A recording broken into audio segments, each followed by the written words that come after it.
Welcome to another audio article from the Intelligent Speculator. This article was published on June 5th, 2020, and the title is Cash, the King in Chaos. So let's get right into it. The deeper problem. Just as the world was coming out of shelter from a worldwide virus, a horrible event out of Minneapolis sparked a wave of unrest throughout the country. This event and the events that followed put a country on edge that was already reeling from an economic shock. And that's not to say the peaceful unrest and protest are not justified. The death of George Floyd by an officer put on public display the injustices that many minorities face in our society. And it's not just minorities with a history of being treated unfairly that are calling for change. These public outcries also include many individuals who are feeling the burden of economic strain that has been going on for decades in this country. For example, we have a generation of young people in this country now unemployed or underemployed with crushing amounts of student debt. We have anywhere from 15 to 25% unemployment, depending on how you count their numbers. And even more staggering and downright disturbing stat is that the bottom 60% of wage earners in America do not have enough money in savings to cover a $1,000 emergency. Today, the average household needs two incomes just to cover daily expenses, and often these families have nothing left over for savings after paying their bills. In the 1960s and 1970s, only a single individual in a household had to work to cover expenses, pay for a home, and have money left in the bank. Most of this underlying pain and serious economic gap was hidden by the Federal Reserve creating ultra-cheap money that made debt easy to come by.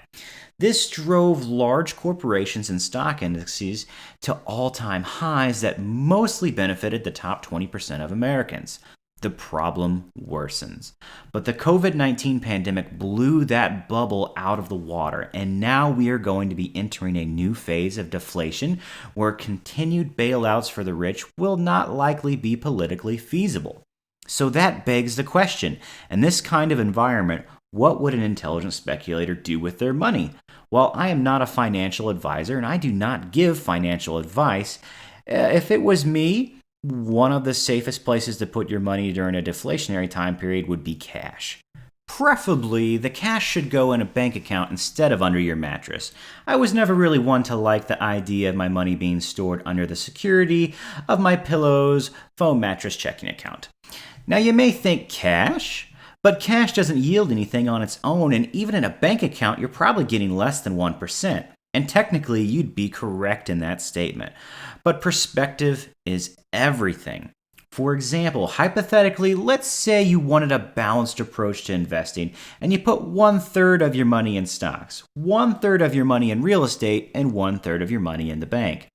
And let's say if things play out like I believe they will, the next 2 years, the recession or depression we are in reduces the stock prices by 50% or more, and where prices are today. And let's say real estate sees an average decline of 30% in prices from where they are today.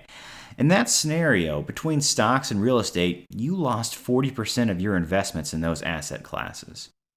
Options to consider.